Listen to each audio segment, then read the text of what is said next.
자, 히브리서를 보도록 하겠습니다. 히브리서는 그 핵심이 하나님의 아들 예수 그리스도의 우월성입니다. 그 히브리서의 위치는 보시면 그 62년에서 66년 사이에 이게 위치한다고 볼 수가 있습니다. 이때는 그 대외적으로 기독교 박해와 고난이 심화되고 있고 교회 안에는 거짓 선생과 이단 사상으로 교회가 위협이 되던 시대가 일반 서신이 기록되어진 시대였는데, 이 시대의 히브리서의 핵심은 바로 그 예수님을 믿었다가 다시 유대교로 돌아가려고 하는 유대 기독교인들에게 주시는 말씀인데, 예수 그리스도 기독교의 우월성을 변증하면서 그 예수 그리스도를 향한 믿음을 굳게 하라는 말씀이 바로 히브리서의 말씀이라고 할 수가 있습니다. 히브리서의 기록자는 프로스 헤브라이스, 히브리인들에게라고 하는 그런 의미입니다. 기록자와 수신자가 정확하지가 않습니다.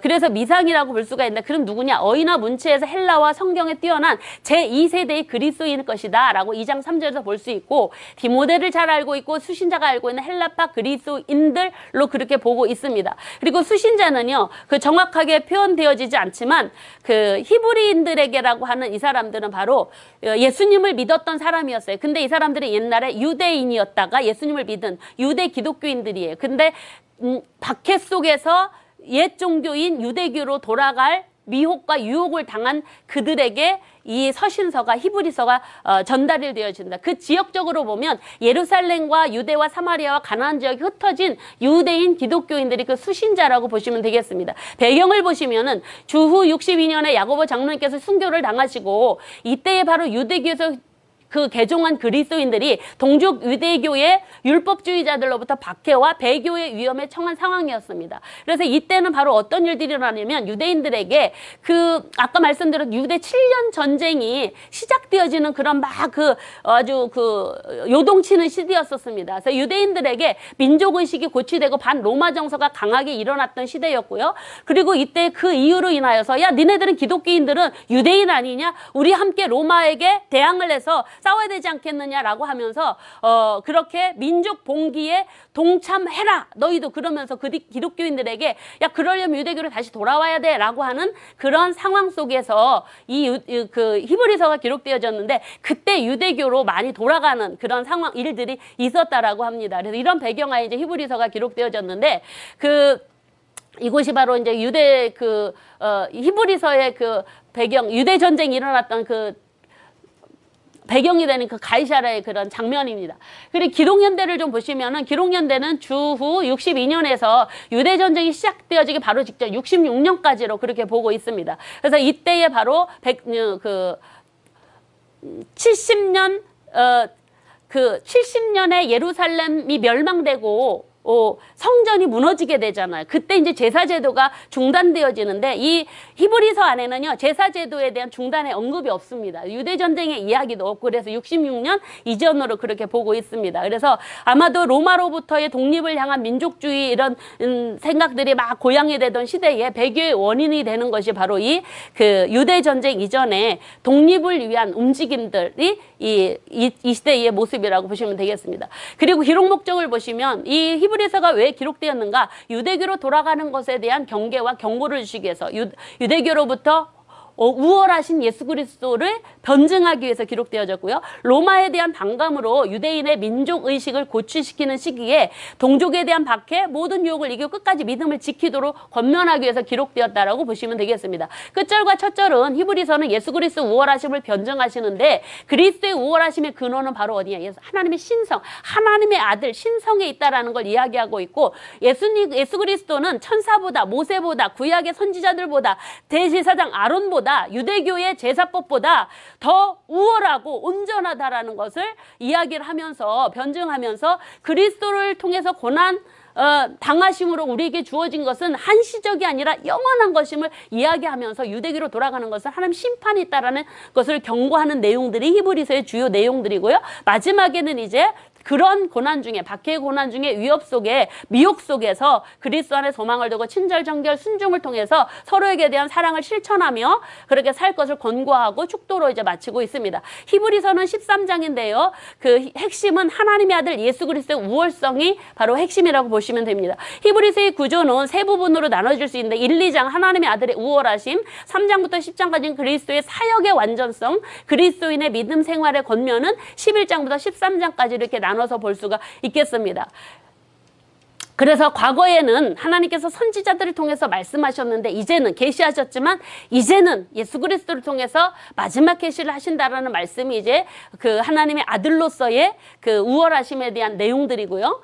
그리고 또 두 번째로는 예수님의 사역의 완전성에서는 모세와 대제사장인 아론의 사역과 비교를 해서 멜기세덱의 반차를 따른 예수 그리스도의 대제사장의 사역, 하나님의 아들로서의 사역을 여기서 비교하면서 이 예수 그리스도의 사역은 하나님의 집을 맡은 아들로 충성된 종으로 일했던 모세보다 우월하다라는 걸 이야기하면서 이 3장, 4장에서 이야기하고 나서 여기에서 4장 사이에 완전한 대제사장 그리스도 전에 불신앙에 대한 경고를 합니다. 죄의 유혹으로 마음이 완악하지 않도록 조심하고 약속의 말씀을 굳게 지켜야 된다라는 경고의 말씀이 중간에 들어가고 있습니다. 그리고 완전한 대제사장으로서의 이야기를 이제 4장부터 7장까지 이야기하고 있는데 이때 레위지파 대제사장이 아론보다 더 우월한 영원한 언약의 보증이 되신 예수 그리스도가 멜기세덱의 반차를 따라 영원하고 완전한 더 좋은 언약의 보증자가 되었다라는 걸 말씀하시고 여기에서도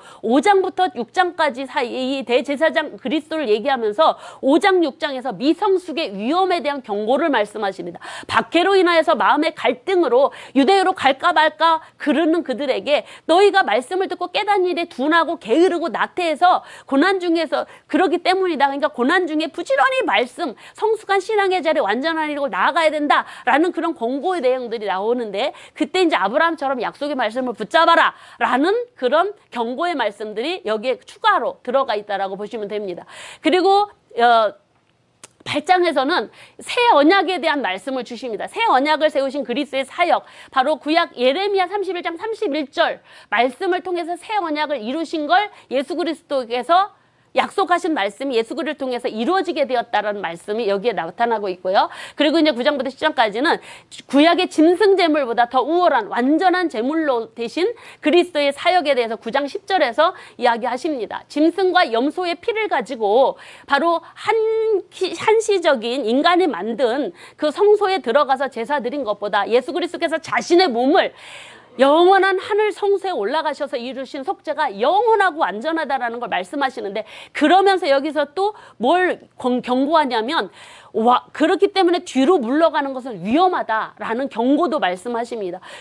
믿음에서 떠나서 뒤로 물러나는 것을 조심해라는 경고의 말씀도 주십니다. 그러면서 이제 마지막 3부에서는 믿음의 확신, 믿음의 인내, 사랑의 수고를 통해서 하나님의 약속의 말씀을 신뢰하고 믿음을 지켰던 수많은 믿음의 증언들을 소개하고 그러면서 믿음에는 인내와 기다림이 필요하니 징계를 견디고 고난을 견디라고 경고하며 거역하는 위험을 여기에서 또 경고하십니다. 이 11장에서 13장까지 여기에서 뭐라고 하냐 하나님께서 사랑하신 자를 징계하시는데 고난받을 때 하나님의 사랑의 징계로 여기고 잘 견디고 여기라고 말씀하십니다. 에서처럼 회개할 기회를 얻지 못할 수도 있으니 경건과 두려움을 하는 섬겨라는 권고의 내용들이 이제 믿음의 확신에서 이야기를 하면서 마지막 사랑의 권고에서 13장에서 사회적 종교의 범위에서 사랑의 실천을 권고하도록 말씀하고 있는 내용들이 이제 마지막 13장에 나타나고 있는 걸 볼 수가 있습니다. 그래서 이 히브리서는 박해와 배교의 유혹 앞에 있는 이 히브리 수신자들에게 유대교와 비교해서 예수님이 얼마나 완벽한 분이신가를 그분을 통해서 이루신 구원이 얼마나 온전한가를 가르쳐주면서 유대교로 돌아가면 큰일 난다라고 하늘과 땅이 진동할 정도로 하나님의 무서운 심판이 있다라는 것까지 경고하면서 여기서 믿음을 끝까지 지키라고 말씀하고 있는 내용들이 나타납니다. 여러분 그래서 복음서에 나타난 예수 그리스도와 히브리서에 나타난 예수 그리스도의 모습은 사도들이 전했던 복음서의 핵심은 바로 예수 그리스도였잖아요. 이 히브리서가 그렇다라고 보시면 되겠습니다. 있습니다. 그래서 히브리서도 사복음서 사도들이 복음서의 핵심으로 이야기했던 예수 그리스도가 이 히브리서에도 그대로 녹아져서 기록되고 있다라고 말씀드릴 수가 있습니다. 그래서 복음서의 연장선상에 있는 모습이 바로 히브리서이다라고 보시면 되겠습니다. 자세한 보기를 좀 들어가 보시면은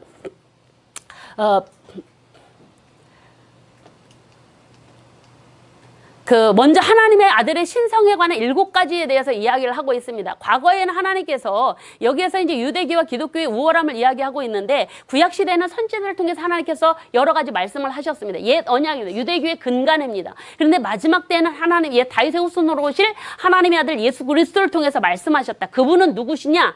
라고 하는데 그 부분이 이제 2장부터 예수 그리스도의 신성에 대해서 이야기를 하고 있습니다. 그 부분이 예수 그리스도는 마지막 계시자이신 하나님의 아들 예수님의 신성의 모습은 만유의 상속자시고 모든 세계를 창조하시고 하나님의 영광의 광채시고 하나님의 본체 형상이시고 능력의 말씀으로 만물을 붙드시고 죄를 정결케 하시고 하나님 보좌 우편에 계신 분이다. 그러므로 이 계시, 마지막 계시는 예수님의 말씀에 귀를 기울여야 된다라고 말씀하십니다. 그리고 예수 그리스도께서는 두 번째 천사보다 우월하심을 1장 4절부터 14절에 말씀하십니다. 구약 선지자들, 구약 유대인들은요, 천사들을 통해서도 하나님의 말씀이 전달되어진다라고 인간과 하나님 사이에 중보자로 천사를 숭배했습니다. 그러나 그들을 향해서 유대 그리스도인들에게 아니다. 모든 천사들은 하나님께서 예수 그리스도께서 창조한 피조물이고 하나님을 부리시는 섬기는 영이고 구원받을 상속자, 여러분들을 섬기라고 보낸 하나님의 일꾼일 뿐이다라고 이야기하면서 1장 4절에서 그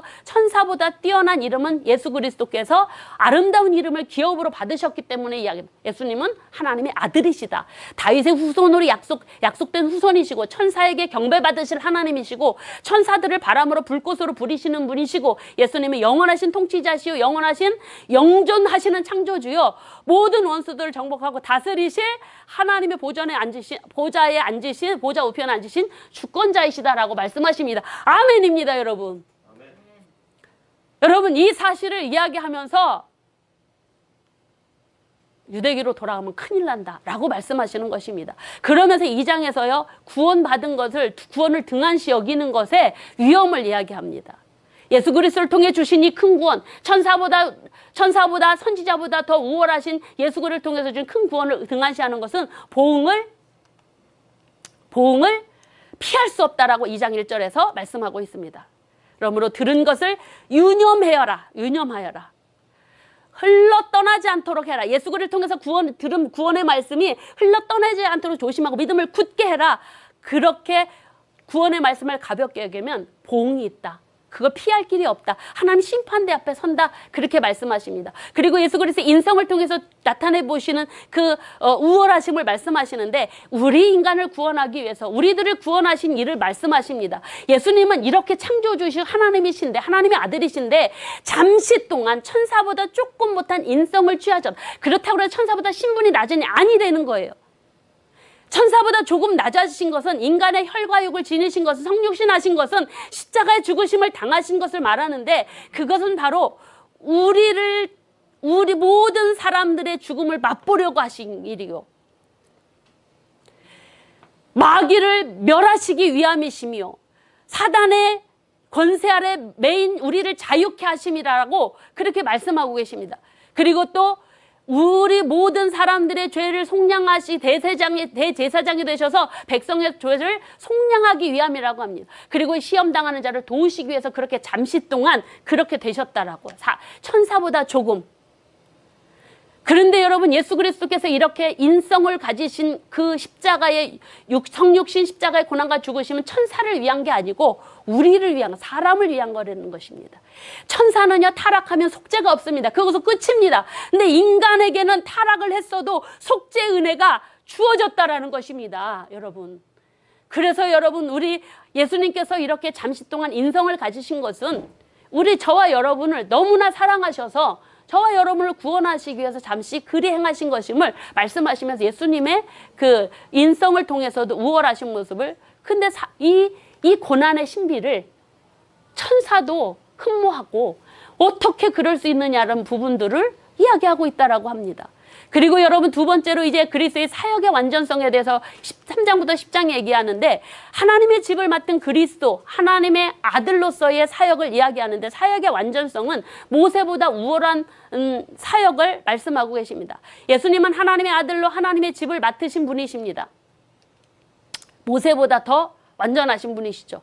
모세는 청지기로, 예수님은 하나님의 집을 맡은 아들로 충성하셨다라는 것입니다. 동일해 보이지만, 하나님의 집에서 충성한 건 동일해 보이지만 신분과 본질이 피조물인 모세와 비교할 수 없는 예수 그리스도이시다라는 걸 말씀하고 있고, 그리고 또한 이때 이 하나님의 약속을 믿지 못함으로 구약 과거 이스라엘 백성들이 광야에서 진노를 받아 안식처에 가나안에 들어가지 못한 일이 있었다라는 걸 말씀하면서 불신앙의 위험을 경고하십니다. 두려워하라. 마음이 완악해지지 않도록 조심해라. 광야에서 하나님 말씀을 듣고 불순종함으로 마음이 완고해져서 순종하지 않은 것으로 인해서 멸망을 당한 것처럼 너희도 안식일에 들어가기 힘쓰라고 말씀하고 계십니다. 그리고 또한 안전한 그리스도인으로서 완전한 대제사장으로서 이루신 사역을 4장부터 7장까지 말씀하시는데, 여러분 하늘의 성소에 올라가셔서 완전한 대제사장으로서 사역을 하신 분이십니다. 예수님.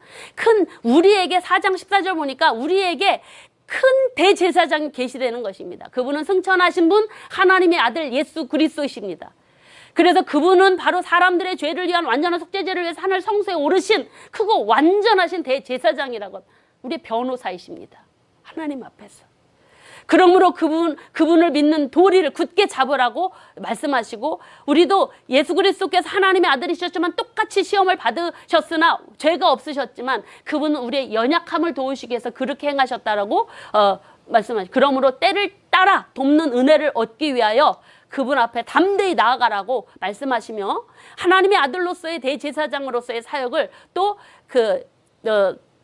아론과 비교를 해서 말씀하고 계십니다. 그래서 대제사장은 사람 가운데 하나님이 택하셨습니다. 근데 그 제사장은 자기를 위하여 하나님 앞에 속죄제를 지는데 자기를 위해서도 제사를 지낸다는 거예요. 그러나 하나님께서는, 예수님께서는 당신을 위해서 제사를 드릴 필요가 없는 하나님의 아들, 죄 없으신 분이 되는 거예요. 그래서 예수님은 하나님의 아들이심에도 고난으로 순종하셔서 모든 예수님께 순종하는 자들의 모범이 되셨다. 영원하고 완전한 좋은 언약의 보증이 되셨다라는 거예요. 그래서 예수님께서는 모든 예수님께 순종하는 자에게 영원한 구원이 근원이 되셨다라고 말씀합니다.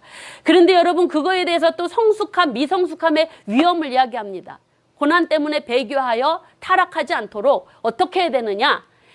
말씀을 경험해 보지 못한 초보신앙, 젖먹는 어린아이 신앙에서 단단한 음식을 먹는 장성한 신앙, 말씀을 경험하고 성숙한 자리에 이르도록 완전한 나가도록 하는데, 유대교의 것들로가 아니라 그 새로운 교훈을 털을 닦지 말고 예수 그리스도께서 행하신 그 구원의 사역 위에 다른 것을 닦지 말라고 말씀하고, 그 믿음의 길을 끝까지 가라고 말씀합니다. 배교의 유혹, 박해로 인해서 유대교로 돌아갈 수 있기 때문에 이렇게 경고를 하고 있는 걸 볼 수가 있습니다. 그래서 믿음은 인내로서 끝까지 나아가는 자만이 유업을 얻을 수 있다라고 그렇게 말씀을 하고 있습니다. 근데 타락한 자들은 다시 회개할 수 없다라는 부분들. 근데 솔직히 있잖아요. 그 성령 체험한 사람은 타락의 길을 걸어갈 수가 있을까요? 없을까요? 성경에 보면 세상으로 돌아가는 이들도 있었잖아요. 그래서 근데 정말로 성령으로 거듭난 사람들이 과연 돌아갈 수 있을까 하는 부분에 대한 이렇게 완곡한 표현이라고 합니다. 그래서 이 부분은.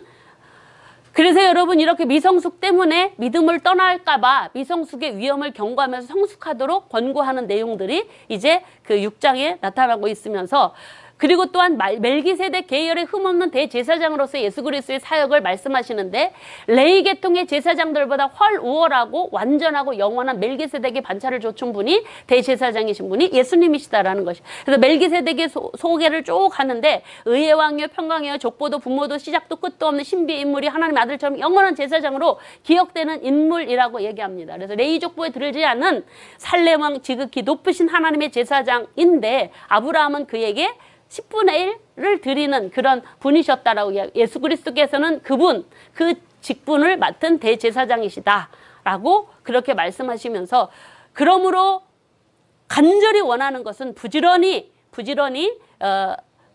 그분을 향한 소망, 예수 그리스도를 향한 소망을 가지고 그 길을 걸어가도록 약속하고 말씀하고 계시는 것을 볼 수가 있습니다. 그래서 이 멜기세덱은 불멸의 생명의 능력을 따라서 대제사장이 되신 분입니다. 불멸의 생명의 능력은 바로 예수 그리스도 죽으시고 부활을 통해서 이루실 구원을 말씀하시는 것이죠. 그래서 예수님의 대제사장직은 이렇게 영원한 멜기세덱의 반차를 따르신 분이시기 때문에 바로 그분의 구원은 완전하고 영원하다라는 걸 여기서 말씀하십니다. 그러므로 예수 그리스도는 영원히 계심으로 그 제사장 직분도 바뀌어지지 않는다. 그분은 당신의 몸을 단번에 하나님께 드림으로 인하여 온전한 구원을 이루셨다라고 말씀하십니다.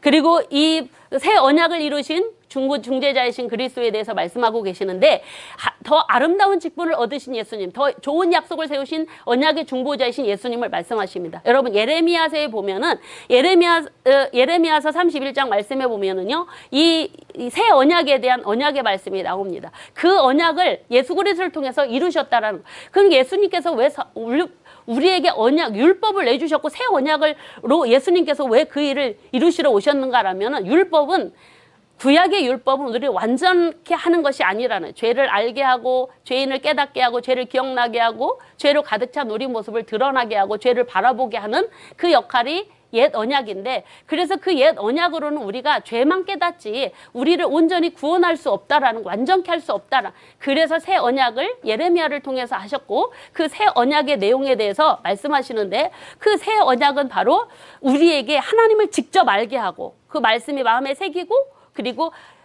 하나님의 뜻을 준행하는 능력을 우리의 마음에 주셨다라는 것입니다. 그래서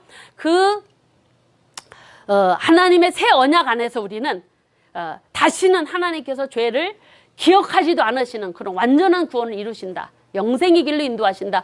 약속하시고 계십니다. 그래서 불의를 긍휼히 여기고 죄를 다시 기억지 않으신 새 언약 안에서 너희들이 구원받은 자이니 돌아가면 안 된다라고 말씀하고 계시는 것입니다. 그 완전한 제물이 되신 또한 예수 그리스도는 바로 옛 구약 옛 언약 아래서 이뤘다 하나님을 섬겼던 예법, 세상의 성소를 통해서 이루어진 염소와 송아지로 피로 드렸던 그 제사는 영원하지 않다라는 것입니다. 여러분, 그리고 그 대제사장으로서 행해졌던 그 사역은 염소와 송아지로 이룬 그 제사와는 다르다라는 것입니다. 그건 모두가 다 진리의 그림자, 새 언약의 그림자라는 것입니다. 일시적이라는 것입니다. 그래서 이 언약에서 이루어진 모든 것들은 하나님께 온전히 나아갈 수 없는데, 예수 그리스도의 몸을 대속의 제물로 받아 그 피를 들고 온전한 하늘 성소로 올라가셔서 이루신 모든 사람의 죄를 완전케 하고 영원한 속죄를 이루신 이 일은 완전하기 때문에, 그 일은 예수 그리스도는 완전한 바로 우리의 구원을 이루신 그리스도이시다. 그래서 그분의 피로 이루신 완전한 구원, 이걸 약속하시고 영원한 기업의 약속을 우리에게 주시고 있는 것입니다.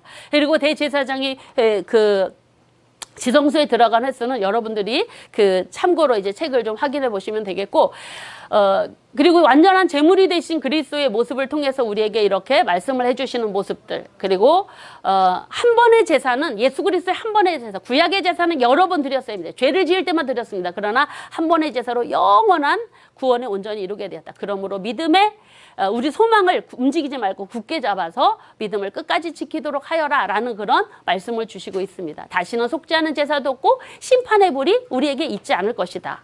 그러므로 큰 박해와 유혹에 넘어가서 배교하지 말고 잠깐 오면 다시 오시게 될 그리스도를 끝까지 참고 믿음을 지키며 끝까지 나아가라 라고 말씀하시고, 그리고 그리스도의 믿음의 생활을 통해서 뭘 말씀하시냐면 믿음의 확신, 믿음의 정의, 믿음의 예들을 이야기하고 있습니다. 믿음이란 하나님의 약속을 믿는 것입니다. 고난 중에서도, 박해 중에서도 수많은 믿음을, 약속의 말씀을 지켰던 믿음의 증인들이 있습니다. 그들을 바라보며 바로 믿음을 지켜라. 그리고 믿음에는 인내의 본을 보이신 예수 그리스도가 계시다. 최고의 모범이신 예수 그리스도를 바라보며 그 어려움을 잘 믿음으로 이겨내고 인내로서 끝까지 믿음의 경주를 나아가라 라고 말씀하시고, 하나님의 징계를 견디라는 권고도 하십니다. 하나님께서 내리실 사랑하는 자녀를 징계하시기에,